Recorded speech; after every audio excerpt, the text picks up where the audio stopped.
Everyone, तो आज के इस लेक्चर में हम लोग पढ़ने वाले हैं एक न्यू ऐसे टॉपिक जो कि है artificial intelligence and its impact on employment. तो ये बहुत ही एक बर्निंग टॉपिक है अपने आप में, आर्टिफिशियल, जिसको हम एआई भी बोलते हैं इन शॉर्ट। तो एआई का जो टॉपिक है अपने आप में बहुत ही बर्निंग टॉपिक है, इम्पॉर्टेंट है। और आज के टाइम पे जो भी चीज़ें हो रही हैं वो सब कुछ एआई बेस्ड ही हो रहा है। तो चलिए आज का टॉपिक हम लोग स्टार्ट करते हैं। ठीक, तो सबसे पहले एक और चीज़, हाँ देखिए यहाँ पे मैं बता देना चाहता हूँ सबसे पहले कि आज जो हम लोग प्रैक्टिस करेंगे वो हम करेंगे पैराग्राफ वाइज। ठीक है, तो आपको अंडरस्टूड होना है कि आज हमने हेडिंग्स बहुत कम डाला है बिकॉज आपको एग्जामिनेशन के जैसा ही मैं चाह रहा था कि प्रैक्टिस करवाऊँ, और बहुत बच्चे बोल भी रहे थे कि बहुत लेंदी नहीं हो तो ज़्यादा बेहतर है। तो आई एम कीपिंग इट 300 से 350 वर्ड्स तक मैं इसको आज रखूँगा। ठीक है, क्योंकि इससे कम अगर मैंने किया अगर आपका ऐसे, तो आप उससे भी कम वहाँ पे लिख पाओगे। ठीक है, एटलीस्ट 300 वर्ड्स 350 वर्ड्स में मैं सारा कंटेंट डाल पाऊंगा। अगर आप ये एक्सपेक्ट कर रहे हो कि 150 वर्ड में मैं सारा लिख दूं तो ऐसा पॉसिबल नहीं है।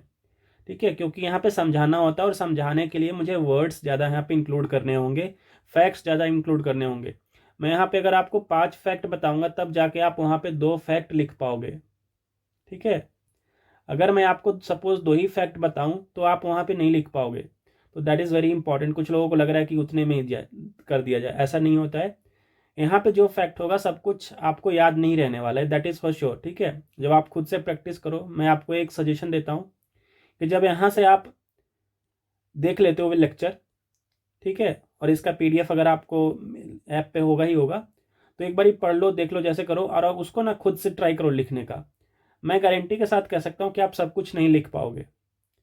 जो आपका होगा वो 150 200 के बीच में ही आएगा अगर बहुत भी अच्छा लिखा तो क्या करना है, फैक्ट्स याद आप रखिए और प्रैक्टिस आप खुद से कीजिए। उस टाइम पे आप कोशिश कीजिए कि आप 150 वर्ड्स में लिख पा रहे हो। ठीक है, ताकि कोई भी की इंपॉर्टेंट पॉइंट्स आपसे मिस आउट ना हो। ओके, तो चलिए स्टार्ट करते हैं आज का हम टॉपिक। तो आज मैंने पैराग्राफ वाइज रखा है, बीच बीच में कुछ फैक्ट्स हैं, तो आपको मैं उस समय याद दिलाता जाऊंगा। तो सबसे पहले टॉपिक क्या है, AI and its impact on employment, मतलब कि artificial intelligence and its impact on employment. ये दोनों टॉपिक बहुत इंपॉर्टेंट है, एम्प्लॉयमेंट वाला भी और एआई वाला। ये वाले दोनों अलग अलग तरीके से भी पूछा जा सकता है आपके एग्जामिनेशन में, दोनों मिक्स करके भी पूछा जा सकता है। तो इसके जो फैक्ट्स हैं, जो इसमें पॉइंट्स होंगे, इसके जो कॉन्सेप्ट्स हैं, वो आप दूसरे ऐसे वाले सेक्शन में भी इस्तेमाल कर सकते हो। ठीक है, जैसे एजुकेशन का आएगा तो वहाँ पे भी इस्तेमाल कर सकते हो, एम्प्लॉयमेंट का आएगा वहाँ पे भी इस्तेमाल कर सकते हो, जीडीपी से रिलेटेड कुछ है तो वहाँ पे भी इस्तेमाल कर सकते हो, टेक्नोलॉजी से रिलेटेड है वहाँ पे भी इस्तेमाल कर सकते हो। तो आपको इंटरकनेक्ट करके ध्यान से पढ़ना होगा, समझना होगा। तो चलिए स्टार्ट करता हूँ मैं।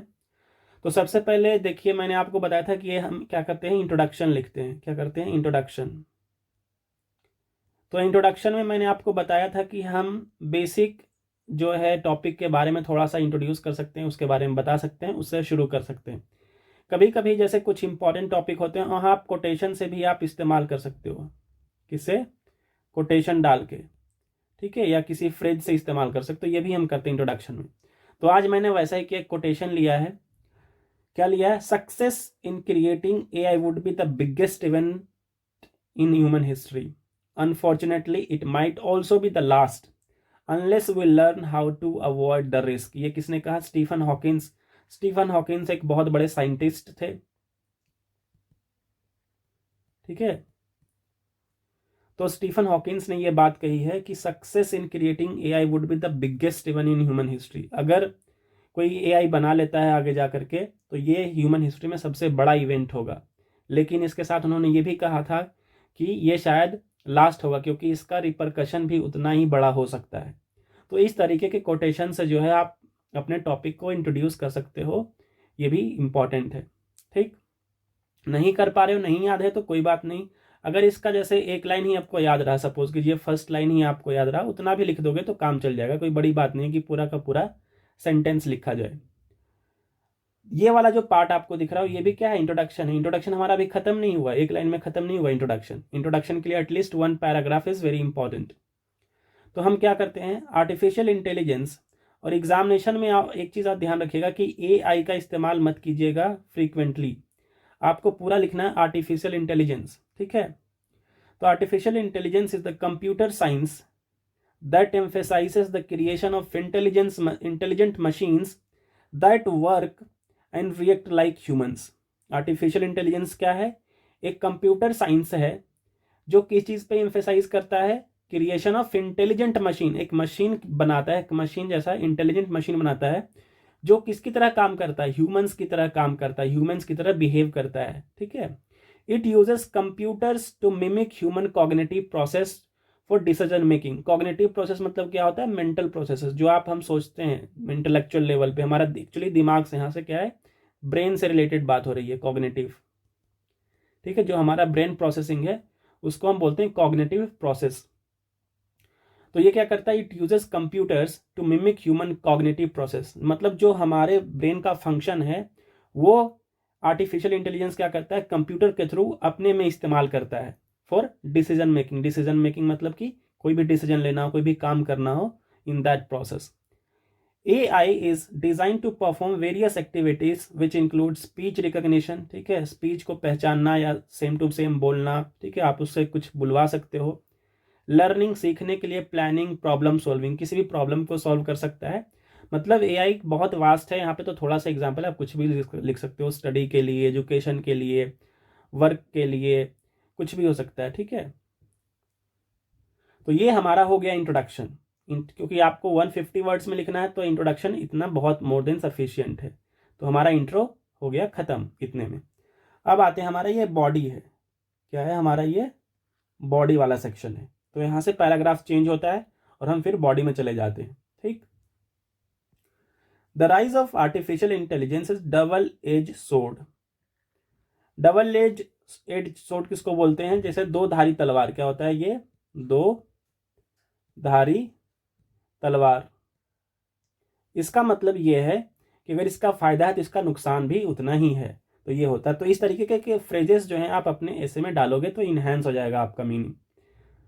There are valid concerns about some position being automated. Automated मतलब ऑटोमेटिक हो जाना किसी चीज़ को।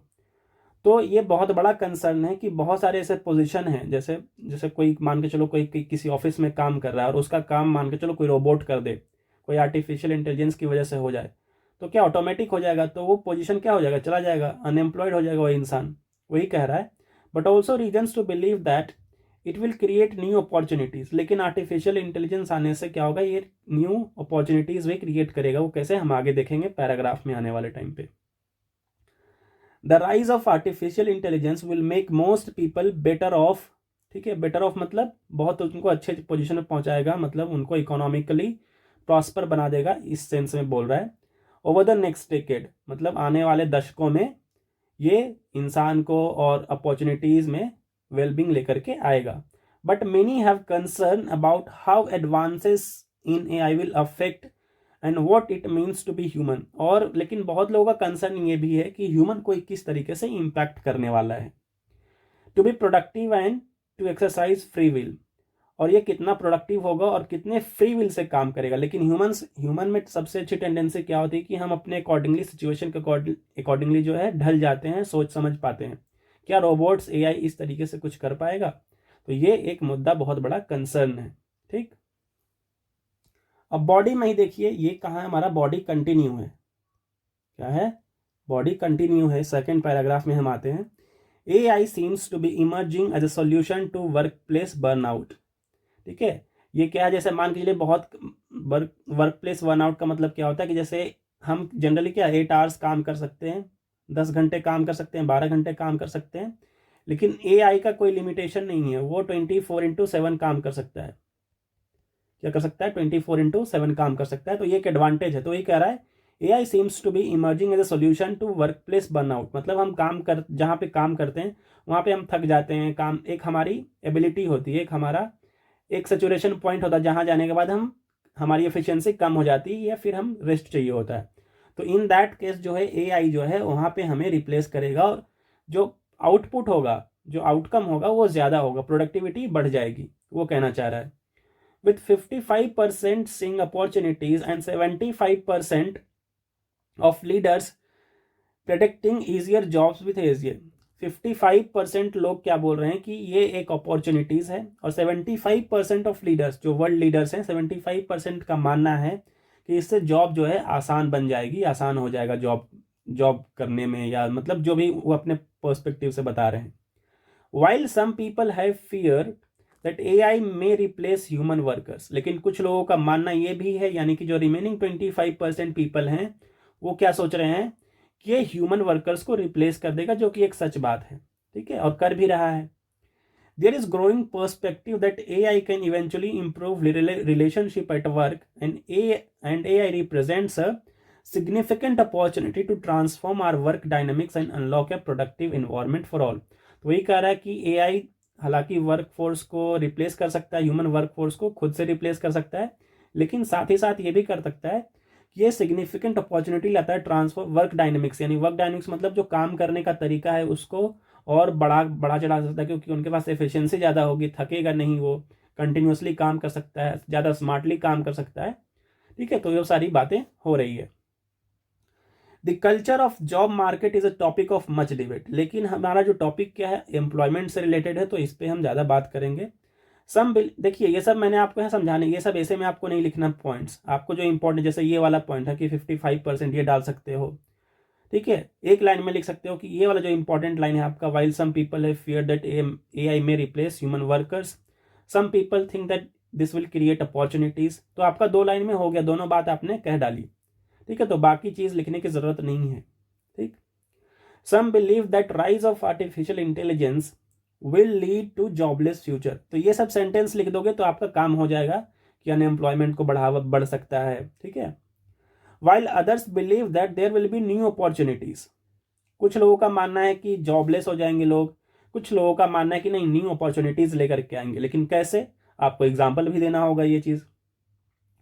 For those who are willing to reskill और अपस्किल, अपॉर्चुनिटी उनके लिए होगा जो इससे यूज टू हो जाएंगे, यानी कि जो स्किल डेवलपमेंट है, यानी कि स्किल डेवलपमेंट है कि AI का इस्तेमाल कैसे करते हैं, ठीक है, और अपस्किलिंग मतलब जो आप पहले से जानते हो उससे और ऊपर आपको जाना पड़ेगा, तो उसको बोलते हैं स्किलिंग और अपस्किलिंग। मतलब मान के चलिए जो भी एम्प्लॉयज हैं, ठीक है, एम्प्लॉयज हैं, तो उनको क्या होगा, स्किलिंग करने की ज़रूरत होगी, या तो आप स्किलिंग मतलब खुद को इम्प्रूव करो, आप जैसे मान के चलिए किसी भी कंपनी में, सपोज कीजिए ABC कोई कंपनी है, ABC कंपनी है, यहाँ पे एक AI मान के चलिए कोई सॉफ्टवेयर है, वो लॉन्च किया जाता है। अब AI सॉफ्टवेयर ये मान के लिए 10 लोगों को काम अकेले कर लेगा, ठीक है, तो ये 10 लोग कौन से हट जाएंगे, जिनको कुछ AI के बारे में पता नहीं है, जिनको नॉलेज नहीं है, पहले से काम करते आ रहे थे किसी पेपर वर्क पे ज़्यादा वो डिपेंडेंट थे, तो वैसे लोगों की अपॉर्चुनिटी कम हो जाएगी। लेकिन जिन लोगों को इनको ऑपरेट करना आता है, जैसे सपोज कीजिए कुछ ऐसे होंगे जो इनको ऑपरेट कर पाएंगे, जिनको चला पाएंगे, तो उनकी तो ज़रूरत होगी, क्योंकि हालांकि है तो मशीन ही ना ये, आखिरकार इसमें कुछ डिफ़ॉल्ट आ सकता है, कुछ भी आ सकता है, तो in that case skilling is very important, या फिर अप स्किलिंग, ठीक है, तो अप स्किलिंग करने की ज़रूरत है, तो ये चीज़ आपको डालना होगा, ठीक। Those who believe that rise of artificial intelligence will lead to a jobless future point to the fact that many jobs are already being replaced by machine। अब आप देखिए एग्जाम्पल क्या यहाँ पे दे रहा है, लॉजिक कैसे स्टेटमेंट अपना असर्ट कर रहा है कि जॉबलेस जो बोल रहे हैं, जो जिन लोगों का मानना है कि भाई आर्टिफिशियल इंटेलिजेंस आने के बाद जो है जॉब चली जाएगी, वो क्या एग्जाम्पल दे रहे हैं, देखिए ATM have replaced tellers in banks and self checkout machine have replaced cashier in grocery stores.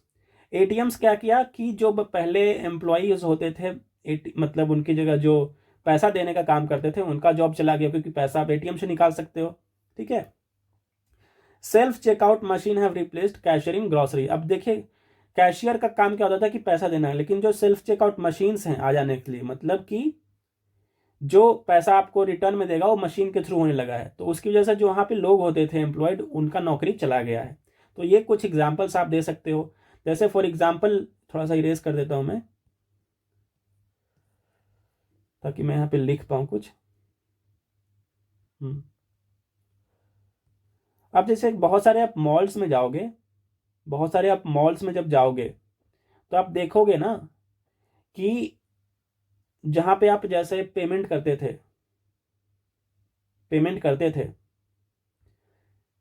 तो वहाँ पे चेकिंग होता है कि आप मतलब आप जाते हो सामान लेकर के, वहाँ पे वो बिल देते हैं। अब क्या हो गया है कि अब मशीन आ गई है, एआई जनरेटेड है, आप सामान वहाँ पे रखते हो और ऑटोमेटिक जो है क्यूआर कोड एक जनरेट हो जाता है।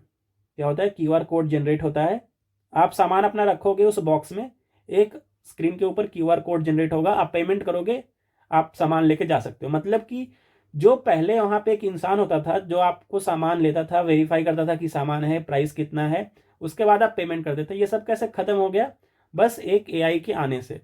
तो these are the relevant examples you can quote while writing your essays. ठीक, अब देखते हैं नेक्स्ट पैरा, हमारा बॉडी चल रहा है। Those who believe that there will be no new opportunities. अब दूसरे लोग वो हैं जिनको लग रहा है कि जो न्यू अपॉर्चुनिटीज लेकर के आएंगे एआई की वजह से, वो क्या करें, for those who are willing to reskill और upskill, point to the fact that this has always been case throughout history. जो लोग सपोर्ट कर रहे हैं, यानी कि जो लोग बोल रहे हैं कि अपॉर्चुनिटीज बढ़ जाएंगी एआई के आने से, तो वो क्या कोट करें, देखिए उन्होंने कहा कि हिस्ट्री में बहुत बार ऐसा हुआ कि न्यू रिवॉल्यूशन आने से वजह से लगता है कि जॉब चली जाएगी, ये होगा, लेकिन ऐसा होता नहीं है। वो कुछ एग्जांपल्स देते हैं। As technology has progressed, new jobs have been created to replace the old one. जैसे जैसे न्यू टेक्नोलॉजी आती है तो क्या होता है कि जो पुरानी जॉब्स होती है उधर जाती है, लेकिन न्यू जॉब अपॉर्चुनिटीज लेकर के आती हैं। उन्होंने कुछ एग्जाम्पल्स दिया है, जैसे देखिए, when the automobiles was invented, jobs were created for machines and assembly line workers. Similarly, when computers were invented, jobs were created for programmers and software developers. यहाँ पे उन्होंने एग्जाम्पल दिया है कि जब कंप्यूटर का इन्वेंशन हुआ था तो बहुत जो पेपर वर्क होते थे, उनका जो काम था वो चला गया, लेकिन साथ ही साथ जो प्रोग्रामर्स थे और जो सॉफ्टवेयर डेवलपर्स थे, उनको एक नई अपॉर्चुनिटी मिली, उनको नया रोजगार मिला कंप्यूटर के आने की वजह से। तो ये क्या है, बोथ वेज है। क्या है, बोथ वेज है। अगर जॉब जाएंगी तो जॉब अपॉर्चुनिटीज आएंगी भी। तो ये कौन कह रहे हैं, जो ये सपोर्ट कर रहे हैं कि एआई आने की वजह से न्यू अपॉर्चुनिटीज आएंगी। ठीक, अब देखिए कुछ फैक्ट्स है, दोनों का पॉइंट हमने किया, जो एक फॉर में थे और एक अगेंस्ट में, दोनों को हमने देखा, दोनों ने अपना अपना एक एग्जाम्पल दिया लॉजिक के साथ कि क्या हो रहा है। अब कुछ डेटा देखते हैं कि क्या कहता है। वर्ल्ड इकोनॉमिक फोरम इंपॉर्टेंट है, world economic forum in its pioneers of change summit. ठीक है, आप ये सब नहीं लिखोगे, पायनियर्स ऑफ चेंज समिट चलेगा, लेकिन वर्ल्ड इकोनॉमिक फोरम इतना भी लिख दोगे तो आपका काम चल जाएगा। Asserted that there is no need to fear AI. उन्होंने क्या कहा है इस रिपोर्ट में कि डरने की जरूरत नहीं है कि एआई आया है, as it will ultimately foster long term growth. क्या होगा, अल्टीमेटली ये क्या करेगा, लॉन्ग टर्म ग्रोथ को प्रमोट करेगा। फोस्टर का मतलब क्या होता है, ग्रोथ। ठीक है, फोस्टर का मतलब होता है इंक्रीज। क्या होता है, इंक्रीज। ठीक है, increase long term job growth. According to the World Economic Forum report, the COVID-19 pandemic has hastened the automation of numerous tasks, a sparking concern among some about potential job displacement by artificial intelligence. देखिए यहाँ पे कहने का मतलब क्या है, ये समझा देता हूँ थोड़ा सा।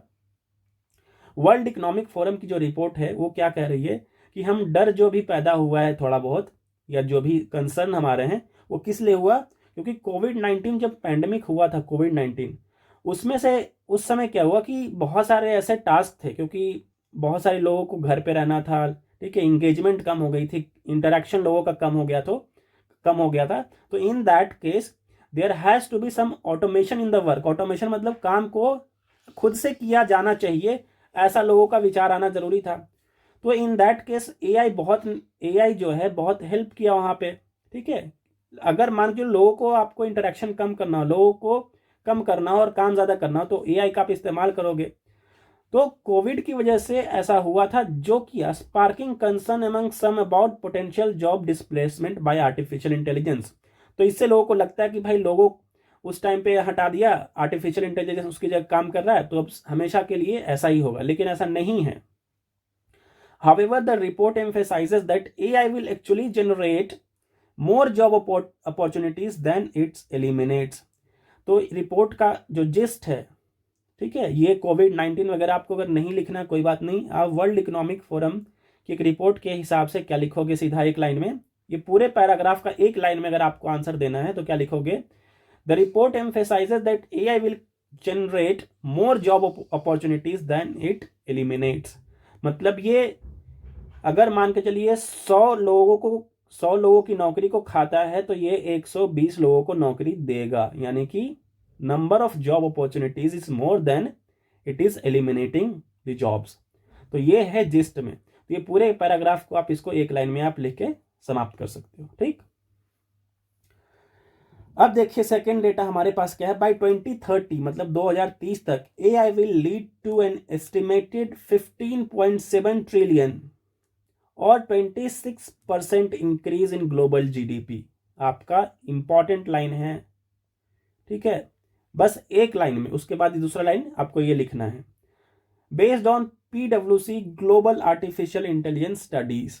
ये नहीं भी लिखोगे तो काम चल जाएगा, डेटा दे दिया, that's it. Increased productivity will contribute to approximately 40% of this increase, while consumption will drive 60% of the GDP growth।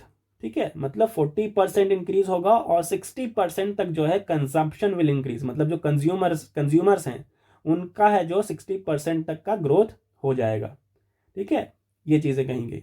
तो आपको ये वाला जो डेटा है सबसे इजी वाला है, 26% जो है जीडीपी में, और ये किसके लिए, ऑल ओवर द वर्ल्ड है, क्या है, ऑल ओवर द वर्ल्ड। ठीक, तो इस पूरे पैराग्राफ का निचोड़ क्या है आपका, एक लाइन में ऊपर वाला, दैट्स इट। तो इस तरीके से जो है सेंटेंसेस को आप कम कर सकते हो कि इंपॉर्टेंट क्या है, लैंग्वेज आप कैसे छोटा कर सकते हो।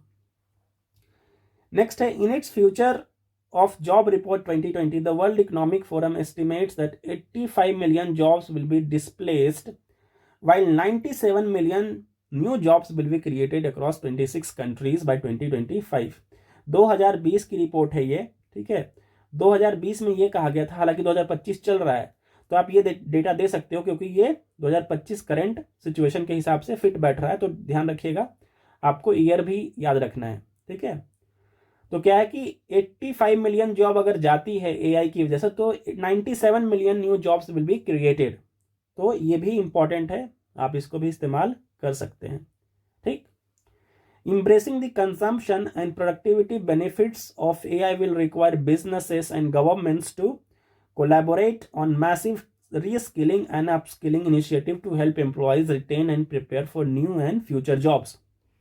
अब यहाँ पे रोल ऑफ गवर्नमेंट बात कर रहा है, क्या होता है role of government, role of government क्या है भाई, कि आप अपने एम्प्लॉयज़ को, ठीक है, और प्राइवेट जो इंडस्ट्रीज़ हैं, ऑर्गेनाइजेशन है, उनके साथ पार्टनरशिप करके उनको रीस्किलिंग और अपस्किलिंग करवाइए, उनको एक प्रोग्राम लॉन्च कीजिए जिसके थ्रू उनकी रीस्किलिंग अपस्किलिंग हो पाए, ताकि वो अपना जॉब, उनका जॉब ना छूटे, वो अपने जॉब को रिटेन कर पाए। ठीक है, in next few years 3% of jobs will be potentially automated by AI. आने वाले 3 सालों में 3% जॉब जो होगा वो क्या होगा, ऑटोमेटिकली एआई के द्वारा किया जाएगा, जिसमें इंसानों की जरूरत नहीं होगी। ठीक है, according to this trend in the next 5 years half of the workers will require some upskilling and reskilling to prepare for changing new jobs according to the World Economic Forum। बहुत ही इंपॉर्टेंट चीज है, यहाँ पे ध्यान रखिएगा, आने वाले few years में, ठीक है, 3% जॉब जो है एआई के द्वारा किया जाएगा, और उसके नेक्स्ट 5 years में सोचिए half of the workers, half of the मतलब 50% ऑफ द वर्कर्स जो हैं वो या तो उनका जॉब चला जाएगा, या फिर उनको रिक्वायर क्या होगा, अपस्किलिंग या रीस्किलिंग करने की जरूरत होगी, तब वो अपने जॉब को रिटेन कर पाएंगे। ठीक है, ये किसका रिपोर्ट है, वर्ल्ड इकोनॉमिक फोरम का। तो इसमें एक ऑर्गेनाइजेशन बार बार आ रहा है, क्या है, वर्ल्ड इकोनॉमिक फोरम। इसके सारे रिपोर्ट्स आपको एक दो भी लिख दिया आपके एग्जामिनेशन में तो काम हो जाएगा। ठीक है, keeping in mind the giant, अब एक एग्जांपल देखिए, Amazon announced earlier that it will invest $700 million in workers in the US by 2025 which will help take up highly skilled jobs। Amazon कितना इन्वेस्ट करेगा, $700 million। इस पे स्किलिंग्स पे, workers के skilling पे, कहाँ पे, यूएस में। ठीक है, एक एग्जाम्पल आप दे सकते हो। Many experts have described the rise of automation as one of the most important economic and social developments in the history. बहुत सारे एक्सपर्ट का मानना है कि जो ऑटोमेशन मतलब काम को खुद ब खुद हो जाना। ठीक है, ऑटोमेशन मतलब ऑटोमेटिक वर्क, ऐसे समझो, ऑटोमेटिक वर्क मतलब जहां पे इंसानों की जरूरत मिनिमम हो। ठीक है, नहीं हो तो भी चल जाएगा, उसको बोलते हैं automation. Many experts have described rise of automation as one of the most important economic and social development in history. बहुत लोगों का मानना है कि इकोनॉमिक पॉइंट ऑफ व्यू से और सोशल पॉइंट ऑफ व्यू से बहुत बड़ा डेवलपमेंट है। The World Economic Forum has characterized it as the fulcrum of the fourth industrial revolution. World economic forum क्या बोला है इसको, एआई को, कि ये फोर्थ फलक्रम है। ठीक है, फोर्थ इंडस्ट्रियल रिवॉल्यूशन का फलक्रम है, मतलब फाउंडेशन है। क्या है, फाउंडेशन। ठीक है, more over the economist Andrew McAfee, याद रखिए ये चीज, Andrew McAfee said digital technologies are doing for human brain power what the steam engine and related technologies did for human muscle power during the industrial revolution. जो Andrew McAfee एक economist हैं, वो क्या कहते हैं कि डिजिटल टेक्नोलॉजी वही काम कर रहा है हमारे ह्यूमन ब्रेन पावर के लिए जो एक टाइम पे स्टीम इंजन, ठीक है, क्या किया था, ह्यूमन मसल पावर को रिप्लेस किया था। जैसे पहले क्या होता था कि कुछ काम करते थे तो हम हाथों से करते थे, बलपूर्वक करते थे। स्टीम इंजन आने की वजह से बहुत सारा काम हो गया आसान। ठीक है, पहले हम कोयला देते थे, ट्रेन में चलाते थे। अब क्या होता है कि ऑटोमेटिक जो है इलेक्ट्रिफिकेशन हो चुका है, डीजल से चलता है। तो इंजन आने की वजह से क्या हो गया, हमारा वर्क मतलब मैन पावर का जो कंजम्पशन है वो कम हो गया। तो वही कह रहा है कि डिजिटल टेक्नोलॉजी अब क्या करेगा, ह्यूमन ब्रेन पावर, उस समय स्टीम इंजन क्या किया था, ह्यूमन मसल पावर को कम किया था, उसको रिप्लेस किया था। अब एआई क्या करेगा, डिजिटल टेक्नोलॉजी क्या करेगा, हमारी ह्यूमन ब्रेन पावर को रिप्लेस करेगा। ये किसने कहा, एंड्रयू मैकफी ने। ठीक है, तो इस तरीके के कोटेशंस को आप, इनका नाम याद नहीं भी रहे तो आप इस तरीके के एग्जाम्पल्स को कोट कर सकते हो, कोई दिक्कत नहीं है। They are allowing us to overcome many limitations rapidly and to open up new frontiers with unprecedented speed. It is very big deal, but how exactly it will pay out is uncertain. मतलब ये किस तरीके से आगे काम करे, मतलब होना होगा, ये अनसर्टेन है। ठीक है, सब लिखने की जरूरत नहीं है, दैट्स इट। अब आते हैं अपने कंक्लूजन पार्ट्स पे। कंक्लूजन में मैंने आपको बताया था कि आपको मिक्स करना होता है, कि थोड़ा सा अच्छा भी बताया, थोड़ा कुछ चैलेंजेस बताए, उसके बाद फ्यूचरिस्टिक थोड़ा सा होना पड़ेगा। तो वही कहते हैं, the rise of artificial intelligence presents both opportunities and challenges. Mix किया है यहाँ पे। For future work, while concerns about job displacement and social implication persist, लेकिन साथ ही साथ जॉब डिस्प्लेसमेंट और सोशल इंप्लीकेशंस जो हो सकते हैं उसका जो डर है वो बना हुआ है। ठीक है, परसिस्ट मतलब टू रिमेन। ठीक है, टू क्या होता है, रिमेन, परसिस्ट मतलब। AI also promises to drive economic growth and create new avenues for employment. अब क्या है, थोड़ा सा इस अच्छी बातें बता रहा है। ये इकोनॉमिक ग्रोथ को प्रमोट करता है, जैसे 26% क्या होगा, जीडीपी में इजाफा हो सकता है, ऐसा वर्ल्ड इकोनॉमिक फोरम का कहना है। Embracing AI requires proactive measures such as reskilling and upskilling initiative, collaborating efforts between businesses and government, मतलब इंडस्ट्रीज, जो भी प्राइवेट कंपनीज हैं और गवर्नमेंट के बीच में एक कोलैबोरेटिव अप्रोच होना चाहिए इसको लेकर के, कि कैसे स्किलिंग किया जाए, कैसे अपस्किलिंग किया जाएगा अपने वर्कर्स को लेकर के। And focus on societal wellbeing through effective policy framework, और इस पे लाने के लिए कि इसका मिसयूज ना हो, क्योंकि क्या होता है, एआई का बहुत मिसयूज हो रहा है। आप जैसे देख रहे होगे कि डीप फेक वीडियोस बनाए जाते हैं। क्या होता है, डीप फेक वीडियोस, बहुत सारे सेलिब्रिटीज, क्या किसी का भी बना सकता है, पिक्चर्स आप गलत कहीं किसी का कुछ कर रहे हो, तो ये क्या है, मिसयूज होता है एआई का, जिसके बहुत सोसाइटल इम्पैक्ट पड़ते हैं। तो इस चीज़ के लिए जो है इफेक्टिव पॉलिसी फ्रेमवर्क गवर्नमेंट को लाना होगा, इसको रेगुलेट करना होगा, इस पे कानून लाना होगा, लेजिस्लेशन लाना होगा। आप इस तरीके से भी इसको कंक्लूड कर सकते हो। By navigating these challenges thoughtfully, society can harness the transformative potential of AI while mitigating its negative impacts. ठीक है, ensuring a more equitable and prosperous future for all. So this is how we will conclude. Last में quotation है, आप इसको use कर सकते हो। Artificial intelligence can be our friend Bill Gates, इसको आप इंट्रोडक्शन में भी डाल सकते हो, इंट्रोडक्शन में भी डाल सकते हो। ठीक है, दिस इज हाउ, और इस तरीके से आपको जो है लिखना है। अब इसमें मैंने आपको बताया था कि सेंटेंस कैसे कम करोगे। जो इंपॉर्टेंट पॉइंट है बस आप उतना ही लिखो। अगर आपको 150 वर्ड में लिखना है तो जो इंपॉर्टेंट डेटा है बस उतना ही लिखना है, दैट्स इट। घुमाना फिराना नहीं है, टू द पॉइंट लिखिए, दैट्स इट। ठीक है, तो बाकी इस वीडियो में इतना ही। Thank you and have a nice